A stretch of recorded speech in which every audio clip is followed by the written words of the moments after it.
Radio Nuevo Mundo presentamos el programa Barco de Papel, un espacio que aborda la literatura desde todas las esquinas del arte. Con ustedes, David Evia y Macarena Castro. Bienvenidas y bienvenidos. Cuando el estanque era el mar. Amigas y amigos de Radio Nuevo Mundo, reciban ustedes un cordial saludo. Damos comienzo aquí a un nuevo capítulo de Barco de Papel. La ruta de hoy nos hará desembarcar en las páginas de la obra Mr. Jara de Gonzalo Drago. Recorreremos con una musa los textos de la Gaceta Leucade y pasaremos revista a la actualidad literaria. Me acompaña Macarena Castro. Hola David. Los cuentos que componen la obra Mr. Jara de Gonzalo Drago, publicada por Editorial Quimantú en 1973 en su colección Minilibros, son presentados como poseedores, en su sencillez, humanidad y hábil trazo del alma popular, de elementos de la realidad chilena. Como el escritor noruego Knut Hamsun, subrayan los editores, Drago hace de los desheredados y de su pequeño gran mundo sus héroes y su ámbito. Y es que el autor, nacido en 1906 en San Fernando, supo retratar con precisión los caracteres y el sufrimiento del proletariado nacional, enfrentado a una sociedad cada vez más influenciada por un modelo de modernidad que se dejaba caer desde el norte global y que marcaba a fuego las diferencias de clase. Desde muy pequeño es testigo directo de diversos escenarios por donde se despliegan las más variadas formas de subsistencia. Esto por causa de la itinerancia de sus padres, quienes nunca fijaron lugar de residencia definitiva. Tal sistema de vida impide a Gonzalo Drago cursar estudios formales, por lo que una buena parte de su desarrollo intelectual se lo debe a sus propios esfuerzos y al conocimiento adquirido producto del desempeño de muy diversos oficios. Es en medio de sus labores en el resguardo aduanero de Arica, en el ferrocarril trasandino, en Duncan Fox, en los minerales de Rancagua, como empleado de la Braden Cooper y como funcionario de la tesorería, donde se cultiva a través de la lectura. Llegando a Rancagua en 1928, comienza a escribir en el diario La Semana, firmando como Alcino y Ateneo. Aquí colabora con crónicas y algunos de sus primeros poemas. Posteriormente se incorpora al grupo literario Los Inútiles, donde se codea con personalidades como Luis Aníbal Fernández, Óscar Castro Zúñiga, Félix Miranda Salas, Gustavo Vitar, Carlos Barrales, Óscar Vilalabra, César Sánchez, Gustavo Martínez Sotomayor, entre otros. Asimismo, mantiene colaboración con los diarios El Rancagüino, La Voz de Colchagua, La Religión y El Cóndor. El sitio Memoria Chilena lo describe como un escritor forjado en la lucha por la vida, con más intuición literaria que estudios sistemáticos. Adscrito a la llamada Generación Literaria de 1938, movimiento que agrupó a más de un centenar de autores y cuya figura central es el escritor Nicomedes Guzmán. Su primera obra, que lleva por título Cobre, Cuentos Mineros, publicada en 1941, ya anticipa lo que marcará su pluma en lo sucesivo. En sus páginas se despliega una serie de relatos que dan mirada profunda al mundo minero, a la confrontación del hombre contra la naturaleza y a la impiedad de los patrones con el prisquinero. De 1943 es su poemario Flauta de Caña, prologado por Óscar Castro. 3 años más tarde publica Una casa junto al río, conjunto de cuentos que denuncian la marginalidad del ser humano y la amarga indiferencia social de la época. En 1948 sale a la luz la obra Surcos, compuesta por cuentos de la zona central de Chile, El Purgatorio, de 1951, obra polémica que sin embargo fue premiada por la Sociedad de Escritores de Chile, y Mr. Jara, que sale al público en el último año del gobierno de Salvador Allende. Mr. Jara es una obra que reúne 6 cuentos breves que Gonzalo Drago publica en diferentes momentos de su vida y que Editorial Quimantú lanza con un tiraje de 50.000 ejemplares para distribución nacional. Si ha de establecerse un hilo conductor en sus relatos, este es el de la situación miserable en que se encuentran sus protagonistas, quienes, no obstante, se afanan, a veces con dureza descarnada, a veces con una especie de tosca ternura, por buscar, aunque sea una mínima salida que les permita visorar alguna oportunidad para el futuro, aunque en su intento se arriesguen a cometer los más dolorosos errores. Gonzalo Drago, escritor sarcástico y desengañado, cazurro, quitado de bullas, conocedor como pocos de la vida proletaria chilena en la mina, en el campo, como señalara Antonio Avaria en un artículo publicado en 1994 en la revista Mensaje. Presenta en el primero de sus cuentos a Mr. Jara, ayudante de ingeniero en la mina El Teniente y cruel versión criolla de un tipo literario universal que se avergüenza de su origen, de sus rasgos indígenas, del color de su piel y consagra su vida a la imitación simiesca del tipo que admira, el jefe extranjero, rubio, que ladra en inglés. Subraya Avaria, pero que había logrado avanzar un peldaño más alto que sus compañeros gracias a dos recursos que le dieron espléndidos resultados: su rudimentario conocimiento del idioma inglés y el uso cotidiano de su flexible espina dorsal cuando se veía en presencia de un jefe rubio auténticamente yankee, made in USA. Aunque los yanquis, aun los de más humilde condición, evitaban la proximidad de aquel nativo, moreno, que persistía en su intento de admirable tenacidad, según se lee en las páginas de la obra. Drago describe así a un personaje que por el desprecio hacia su propio origen y su ansia desmedida de ascenso social, queda varado en tierra de nadie, pues sus patrones no ven en él sino un instrumento de fácil manejo que podría serles útil como espía, para conocer los pensamientos y aspiraciones del personal frente al movimiento sindical que tomaba fuerza de torrente. Pero el desconocimiento de su propio origen, el desprecio por parte de sus superiores y su condición de mera herramienta en contra de su propia clase, coordenadas que dibujan una patética situación, no agotan al personaje. El autor, con notable habilidad, logra mostrar el drama humano que se desarrolla en el desdichado ayudante de ingeniero como consecuencia de tan desafortunado camino elegido. Mr. Jara cosechó los frutos de su siembra absurda, llegó a sentirse solo, aislado. Todos huían de su presencia como de un leproso. Desesperado, buscaba con frecuencia el contacto con los yanquis, pero estos parecían no darse cuenta de su presencia. Para no aburrirse, para evadirse del tedio que comenzaba a invadirlo como una marea poderosa, Mr. Jara decidió atraer a algunos amigos con el señuelo de un trago gratis. Pronto, naturalmente, se vio rodeado de un pequeño grupo de gente inescrupulosa que lo adulaba con afectada cortesía. «My friends», mascullaba cuando estaba borracho, «no me abandonen nunca, nunca». Aquel que saludaba a sus compañeros con un torpe y seco morning y que se hacía acompañar por amigos a la carta que le vaciaban los bolsillos en el bar Sewell, sufría de una profunda soledad, tal como su garganta, adaptada para la calidez del vino tinto, se hacía pedazos con la forzosa ingesta de whisky en su afán de asimilar los gustos extranjeros. En su interior, Mr. Jara se desmoronaba, siendo un indeseable tanto para los de arriba como para los de abajo.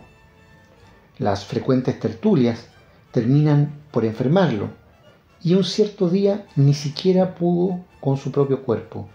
Las energías comenzaban a ceder, pero siguió bebiendo whisky, White Horse y otras marcas importadas, fumando pipa y echándose a la boca de vez en cuando, con aparente satisfacción, trocitos de tabaco de mascar, hasta que los médicos declararon que ya no tenía remedio.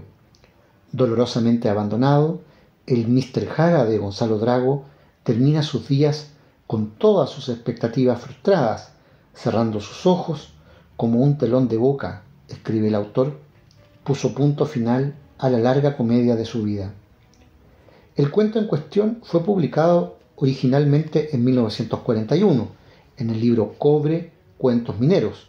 Para ese entonces, el escritor, oriundo de San Fernando, había presenciado con sus propios ojos las acciones del poderoso movimiento obrero que crecía en la lucha por fomentar la solidaridad proletaria y proteger a los trabajadores frente a una legislación laboral tremendamente precaria. Especial importancia tuvo la promulgación de un número importante de leyes sociales y del Código del Trabajo entre los años 1925 y 1931, cuestión que obligó al movimiento a fortalecerse en su accionar a través de la sindicalización. Es en este escenario donde se despliega el personaje de Mr. Jara, patético arribista que termina sus días en desgracia, pero que opera como condensador de una serie de fenómenos sociales que están teniendo lugar por esos años. Y es que la condición de obrero precarizado no asegura lo que podría definirse como una especie de virtud espiritual. Más de alguno habrá que quiera ascender en la escala social por los medios que mejor sirvan a su particular conveniencia, pero tal curso de acción no puede ser recorrido sin consecuencias, y es precisamente en ese punto donde Drago despliega su pluma. Sin el recurso del aleccionamiento moral explícito, el escritor advierte que aquel que se aleja con desprecio de sus orígenes humildes e intenta asimilarse a quienes ostentan el poder, corre el serio riesgo de quedar en tierra de nadie, arrojado a la más absoluta soledad. Nunca el poderoso acogerá a su peón al grado de levantarlo como a un igual, sino que sólo le dará la mano en la medida en que le sea útil a sus fines. La falta de Mr. Jara ciertamente tiene que ver con su pretensión de ser otro, pero lo que decreta su sentencia es, esencialmente, su tremenda ingenuidad, al buscar cambiar en la apariencia aquello que es marca de origen. Para Gonzalo Drago, lo que hay entre un Mr. Jara y un Mr. Taylor o Mr. Monroe es un profundo abismo de diferencia de clase. Hay aquí un tremendo retrato social que hasta el día de hoy tiene, ¿verdad, Macarena?, en esta obra vigencia. La figura del desclasado, del escalador que es capaz de hacer una finta a sus compañeros de trabajo con tal de ascender. Vamos a la música en Barco de Papel.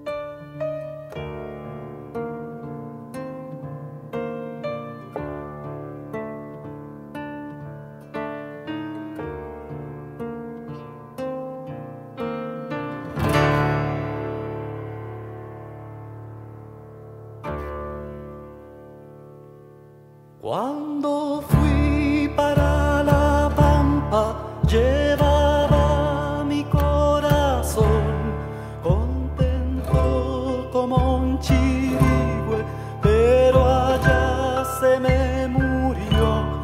Primero perdí las plumas y luego perdí la voz. Y arriba quemando el sol.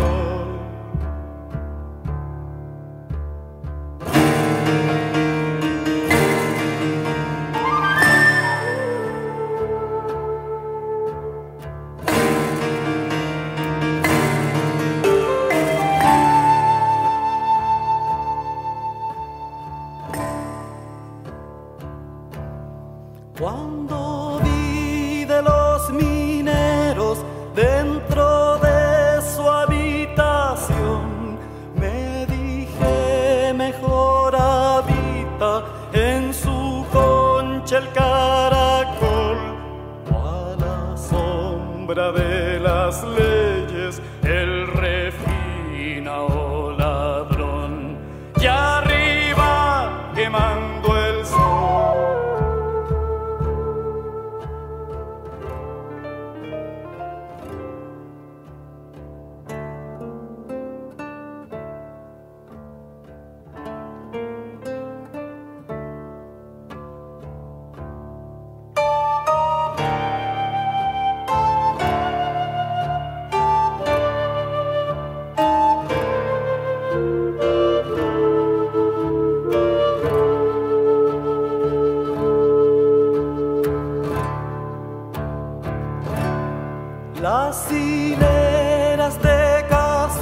marchas frente a frente, sí señor.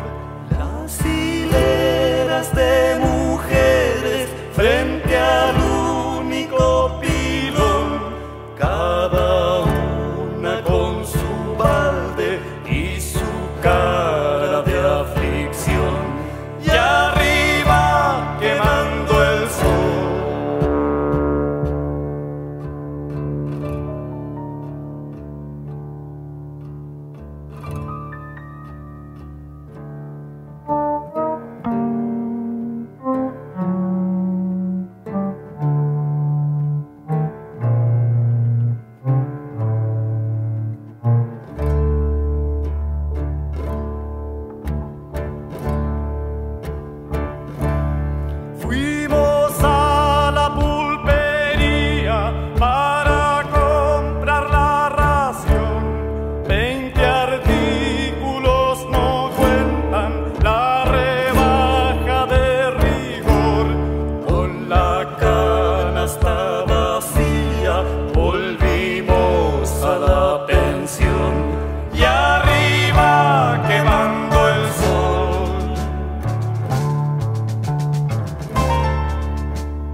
En Radio Nuevo Mundo escuchas Barco de Papel, con David Evia y Macarena Castro.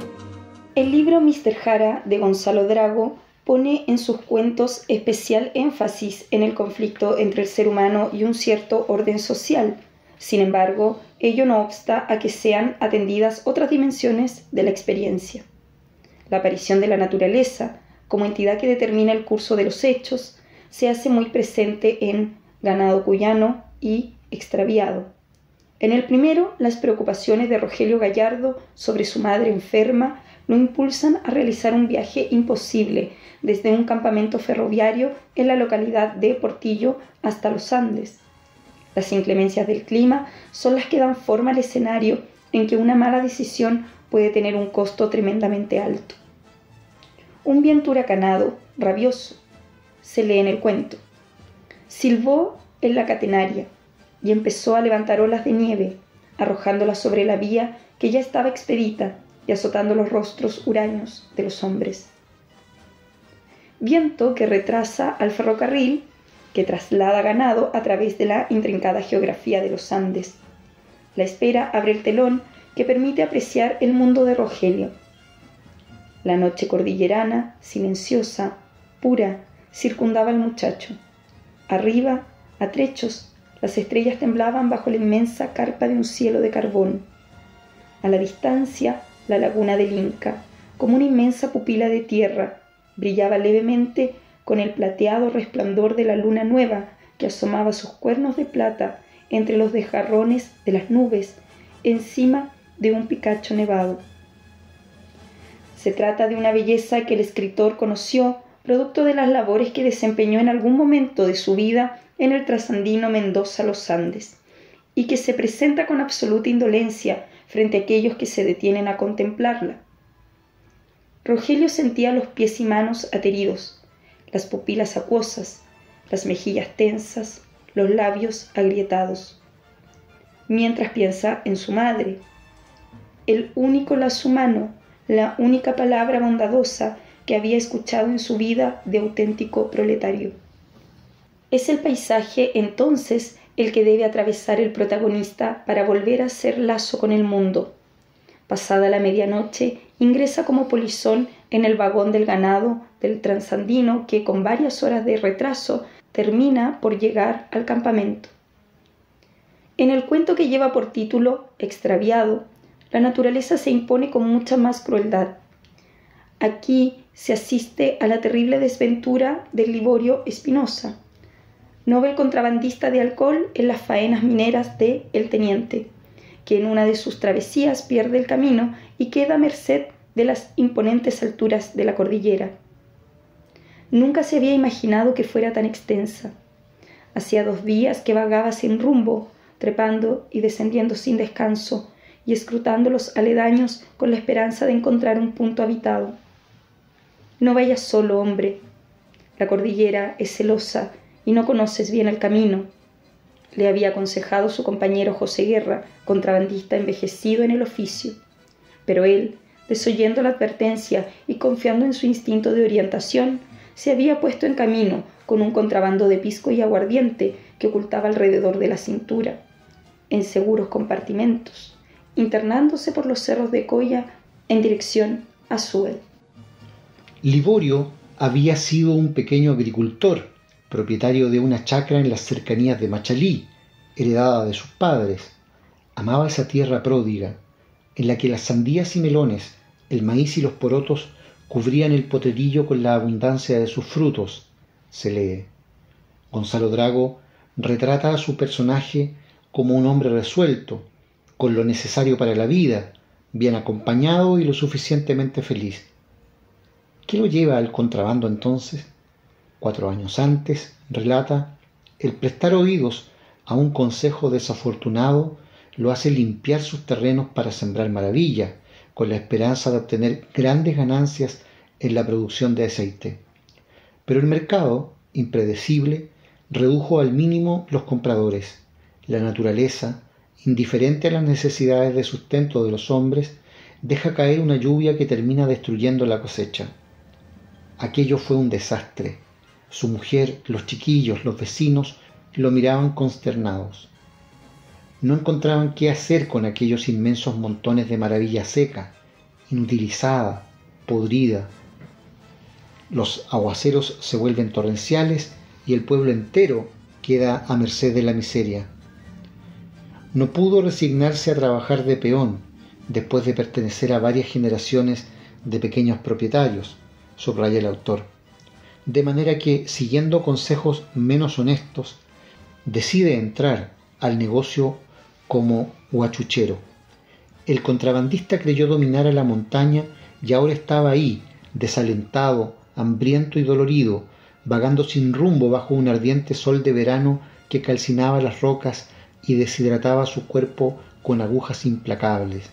Estaba circundado de cerros grises, ásperos, desnudos, que erguían sus catedrales de granito y sus mudos campanarios bajo el gigantesco ábside del cielo. En la cordillera, entre picachos gigantescos y profundas quebradas, laderas empinadas y peligrosas torrenteras de cauce seco, no era más que un ser desvalido, debatiéndose desesperadamente contra las distancias que anulaban sus esfuerzos. De este modo, Drago le da al paisaje un carácter sublime y a la vez mortífero, una combinación que reduce al ser humano a la insignificancia. Liborio Espinosa cae rendido y se queda profundamente dormido, en parte como consecuencia de su agotamiento, en parte como única vía de escape frente a una naturaleza que lo excede por completo. Durante el sueño, señala el autor, el hombre se libera de sí mismo al penetrar en el misterioso y profundo lago del olvido. Más allá de la vigilia, cesa la realidad y la angustia cae derribada como un árbol tronchado. Al despertar, ya en franco delirio, alucina con su mujer, su campo fecundo, los frutos de la cosecha, mientras en realidad continuaba encadenado a la tierra, sin poder saciar su tremenda sed de agonizante. Al atardecer, solo sus ojos tenían vida. Finalmente, en la noche, arrojado de espaldas en medio de la nada, continuó mirando hacia la altura mientras los buitres descendían en lentos e impecables círculos, sin premura, aguardando la hora del festín. El lector deberá juzgar si los últimos días de Liborio Espinosa fueron una condena o su liberación. Otro cuento destacado es Una casa junto al río, originalmente publicado en 1946, que cuenta la historia de un vagabundo que, cansado de deambular por las riberas del Mapocho, decide cruzar la cuesta de Chacabuco para encaminarse hacia las orillas del río Aconcagua, cerca de los Andes. El orgullo le impide saciar el hambre mediante limosna, de manera que decide procurarse el alimento libremente a través de la pesca. El río era suficientemente generoso y una vez resuelto el problema de la comida, comienza a darle forma a un pequeño asentamiento en lo que parecía tierra de nadie. Una vida libre es lo que forja con sus propias manos, valiéndose de la naturaleza, los despojos de otros y algunos ingresos por trabajos menores.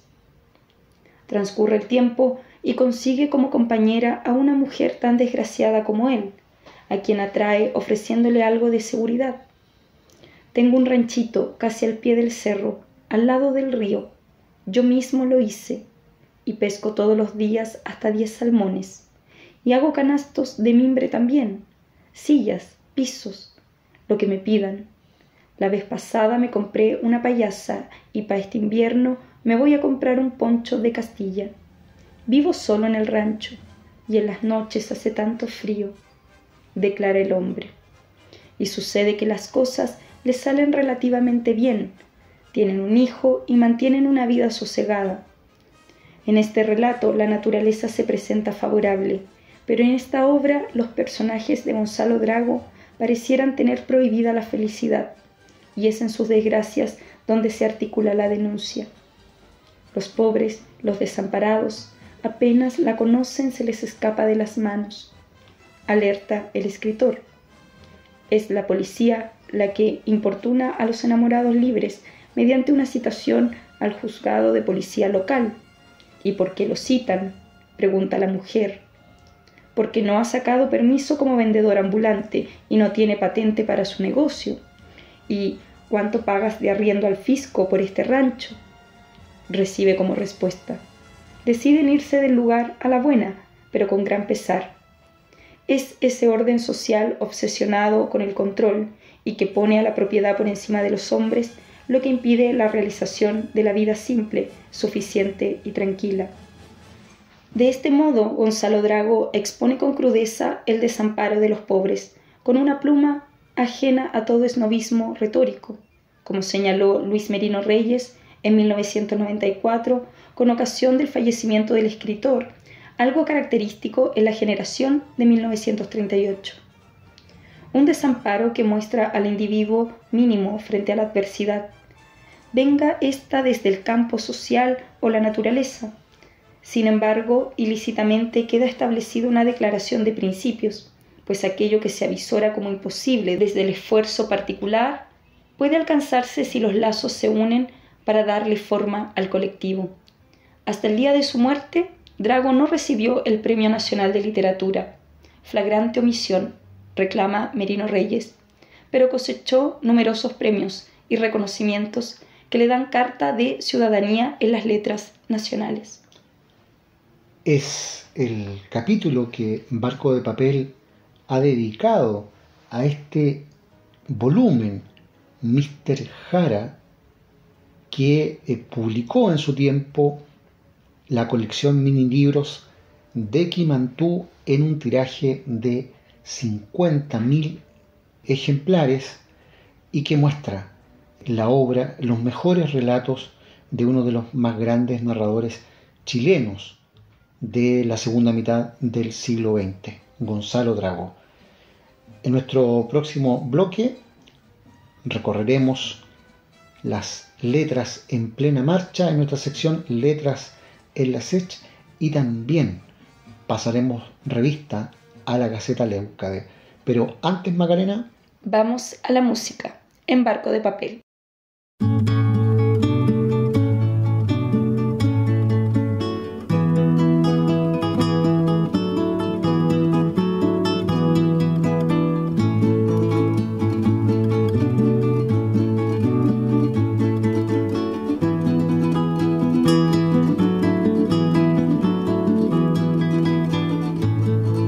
¿De qué le sirve al humano detenerse en las estrellas cuando vemos que de pobres está sembrada la tierra?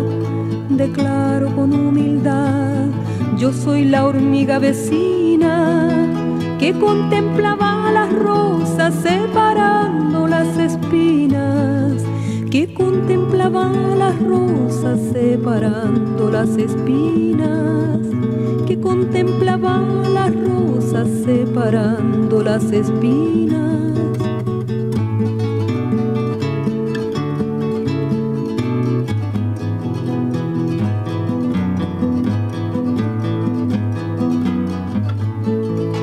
En este peregrinar se cruzaron diferencias entre abundancias ingratas y el frío de las conciencias. Con los ojos bien abiertos, la vida me dio razón de que al grito de justicia se desarma el tiburón, de que al grito de justicia se desarma el tiburón.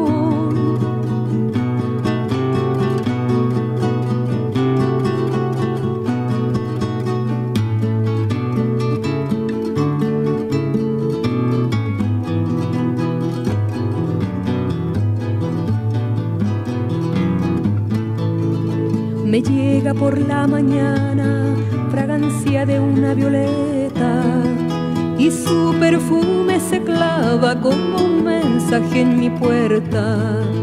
Me dice viene otra vida donde seremos hermanos. No me digan que las flores olvidaron al humano. No me digan que las flores olvidaron al humano. No me digan que las flores se olvidaron del humano.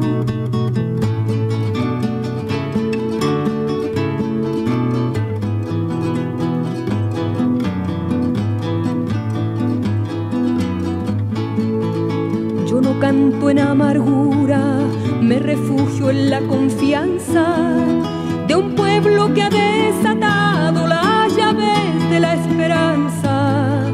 Y si mi voz se desviara del camino denunciante, le pusiera 1000 candados, le dijera que no cante. Le pusiera 1000 candados, le dijera que no cante. Le pusiera 1000 candados, le pidiera que no cante.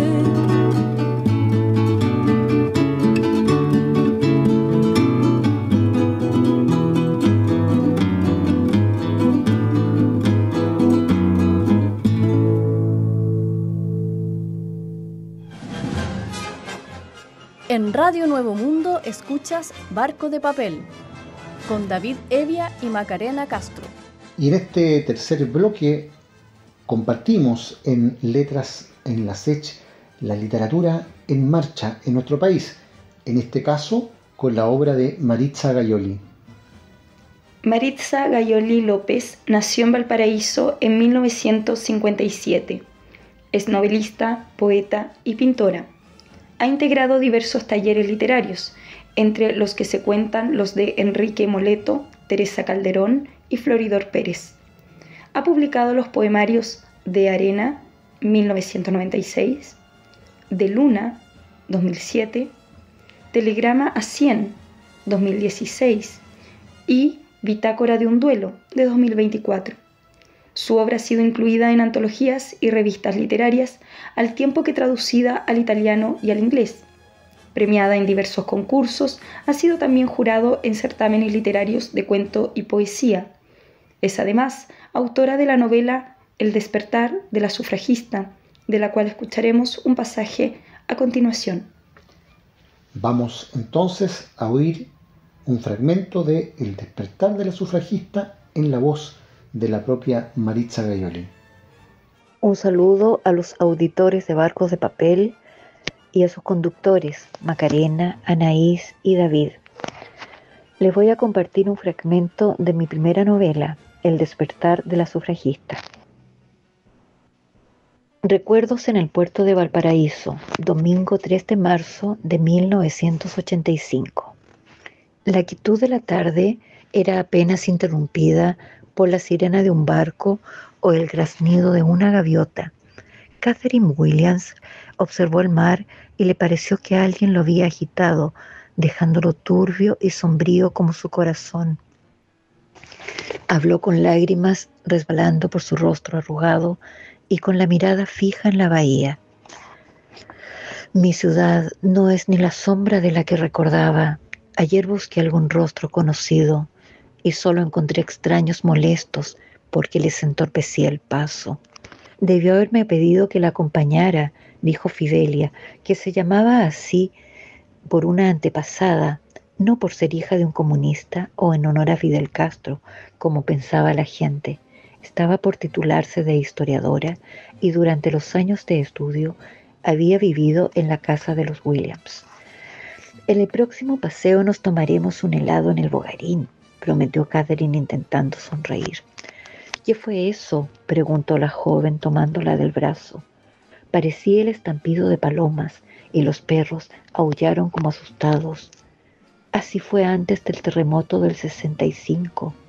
No me acuerdo, tenía solo 4 años. Hubo uno cuando estaba con la abuela Florentina, en invierno. Tiene que haber sido el del 71. ¡Qué memoria! Para algunas cosas, mi querida niña, para algunas. ¿Sabes cuán a menudo olvido dónde dejé los lentes o se apagué en la cocina?, comentó con la sonrisa, así olvidar sus 85 años. Al oír bullicio de pájaros, se asomaron a la ventana. Unos gorriones, saltando de rama en rama, parecían estar de fiesta.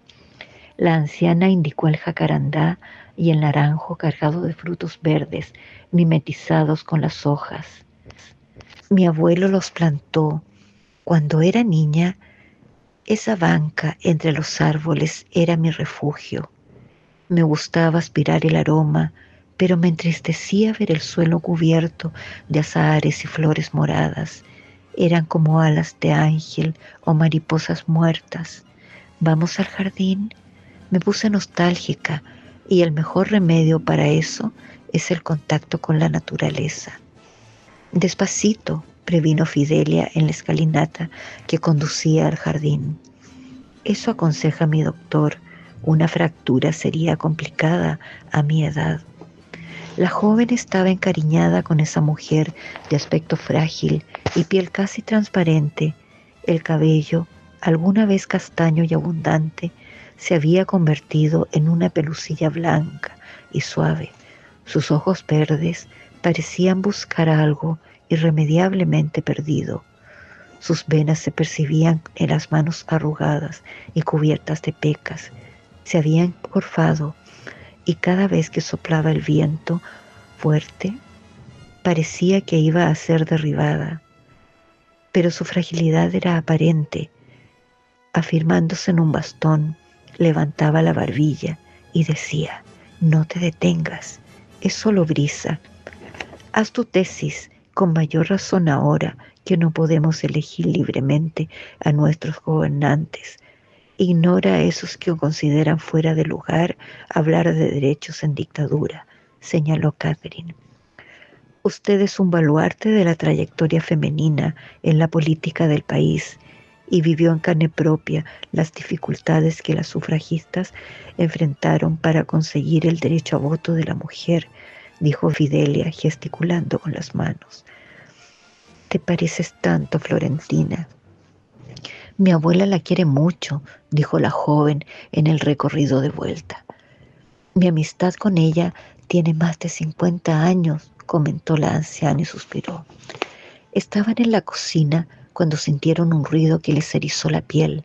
Segundos después, las tazas que tenían preparadas para tomar té, como dando saltitos sobre la mesa, empezaron a chocar entre sí y los vidrios retumbaron.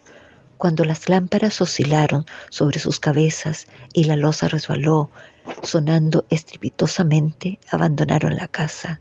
Dios mío, rogaba la anciana, dejándose conducir al lugar donde habían pasado la tarde. Se desplazaron hasta el jardín, haciendo esfuerzos por no caer. Parecían estar sobre un barril con pólvora, agitándose con fuerza y a punto de reventar. Permanecieron apoyadas en el jacarandá hasta que la tierra se calmó. A estas alturas de mi vida debería estar acostumbrada a que todo se derrumbe. Pero cada vez siento más miedo, reveló Catherine, tiritando y poniéndose a llorar. El polvo que se elevaba de los derrumbes hacía que el sol pareciera una luna opaca, lejana y amarillenta. La ciudad que me vio nacer una vez más está en el suelo, sollozó Catherine en medio de una nueva réplica. Era Maritza Gaioli y un fragmento de El despertar de la sufragista, novela que compartimos en la sección Letras en la Sech. Como es costumbre, tenemos acá el último número de la Gaceta Leucade, que incluye los artículos El templo venera a las prostitutas y Atahualpa Yupanqui, la prosa canta. En la sección Las musas o nada, posa la bella desnudez precisamente de Macarena Castro, y en la sección de plástica, como habíamos comentado en episodios anteriores, la fotografía es la que está dedicada a la obra Valparaíso de Sergio Larraín, fechada en 1963. Compartíamos la vez anterior un fragmento de Puño y Letra, Nikolai Gogol, Almas Muertas, su notable novela, y vamos a completar el día de hoy entonces esta lectura con tu voz, Macarena. Y el caso es que en el fondo Andrei Ivanovich no era ni bueno ni malo, sino simplemente un vago de 7 suelas, de esos que se dedican a ahumar el cielo. Como quiera que son muchas las personas que en este mundo se dedican a ahumar el cielo, ¿por qué no iba a hacerlo también Tentetnikov? De todos modos, he aquí, en pocas palabras, el diario de su jornada, y que por él juzguen los lectores cuál era el carácter de este propietario. Por la mañana se despertaba muy tarde, y una vez incorporado permanecía a un largo rato en la cama restregándose los ojos. Como por malaventura los tenía muy pequeños, motivo por el cual la operación de restregárselos se prolongaba lo indecible. Durante todo este tiempo el criado Mijailo permanecía junto a la puerta con la palangana y la toalla en las manos. Allí estaba el pobre Mijailo 1 hora o 2. Se iba luego a la cocina, luego volvía, y el señor aún continuaba sentado en la cama restregándose los ojos. Finalmente se levantaba, se lavaba, se ponía una bata y salía al salón a tomar té, café, cacao y hasta leche recién ordeñada. Bebía unos sorbos de cada cosa, migando el pan sin compasión y ensuciándolo todo sin consideración alguna, con la ceniza de su pipa. Así solía permanecer sentado unas 2 horas, pero no bastaba. Aún se servía una taza de té frío y se acercaba a la ventana que daba al patio. 2 horas antes de la comida, Andrei Ivanovich se retiraba a su despacho con el propósito de trabajar seria y realmente. Su ocupación era de veras muy seria. Consistía en meditar una obra sobre la que venía ya cavilando permanentemente desde hacía mucho tiempo.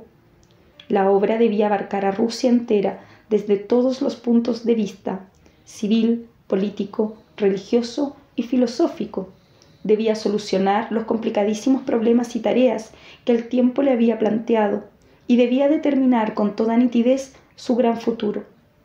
En una palabra, se trataba de una obra de gran envergadura, mas por de pronto todo acababa en pura meditación. Se mordisqueaba la pluma, aparecían dibujos en el papel y luego todo se abandonaba para tomar un libro que ya no se dejaba hasta el momento mismo de ir a comer. El libro ese se leía con la sopa, con la salsa, con el asado y hasta con el pastel, de tal suerte que algunos platos debido a ello se enfriaban y otros se retiraban intactos. Seguía luego la taza de café y la pipa, y después el ajedrez que el señor jugaba consigo mismo. Lo que a continuación se hacía hasta la hora de cenar, en verdad, hasta resulta difícil decirlo. Al parecer, simplemente no se hacía nada, absolutamente nada. Y así pasaba el tiempo, solito en el mundo, aquel hombre de 33 años, siempre metido en su bata y sin corbata. No sentía deseo de pasear, ni de andar, ni siquiera de subir al balcón y contemplar la lejanía y el paisaje. No sentía siquiera deseo de abrir las ventanas para que entrara aire fresco en la habitación, y la maravillosa vista de la aldea que ningún visitante podía contemplar con indiferencia era como si no existiese para el propio dueño. Por ese diario el lector podrá darse cuenta de que Andrei Ivanovich Tentetnikov pertenecía a la familia de esas gentes tan numerosas en Rusia que tienen por nombre los de Gandul, Tumbón, Holgazán y otros por el estilo. ¿Nacen ya así tales caracteres o se forman después de nacer? ¿Qué responder a la pregunta? En vez de respuesta, me parece preferible narrar la historia de la infancia y educación de Andrei Ivanovich.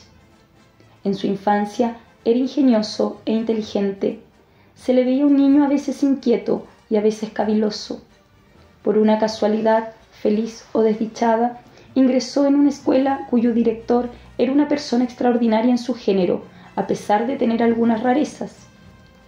Alexander Petrovich poseía el don de captar la naturaleza del hombre ruso y conocía el lenguaje con que es necesario hablarle.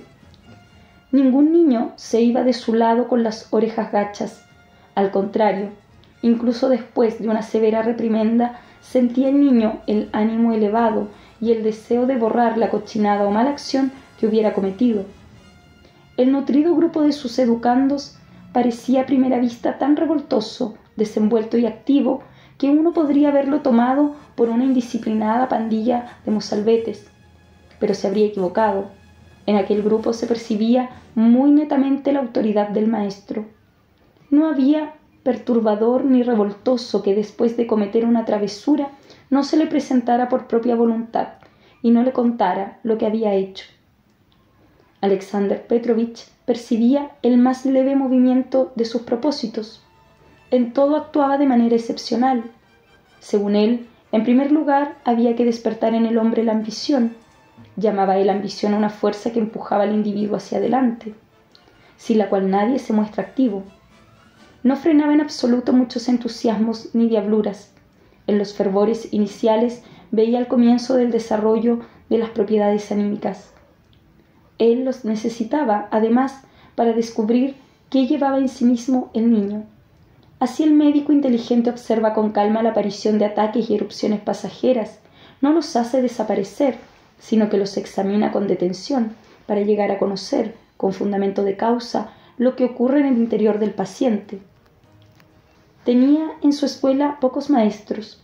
Él mismo explicaba la mayor parte de las asignaturas, y hay que decir la verdad, sin términos pedantescos y sin altisonantes concepciones de que tanto suelen presumir los jóvenes profesores. Sabía exponer en pocas palabras la ciencia misma de la disciplina, de suerte que hasta el más joven de los discípulos comprendía con toda claridad para qué necesitaba aquellos conocimientos. Afirmaba que la ciencia más importante para el hombre es la ciencia de la vida, pues quien llega a conocerla sabe por sí mismo a qué debe dedicarse preferentemente. Es el fragmento de la novela Almas Muertas, un clásico de Nikolai Gogol de 1842, incluido en el último número de Leucade. Despedimos esta nueva emisión de Barco de Papel, producido por el equipo editorial de la Gaceta Leucade. En la edición, Cristian Castro. En la investigación, Anaís Griot. Y en los micrófonos, Macarena Castro y David Evia. Nuestra ruta volverá a estar al aire la próxima semana. Muchas gracias y hasta entonces. Hasta pronto.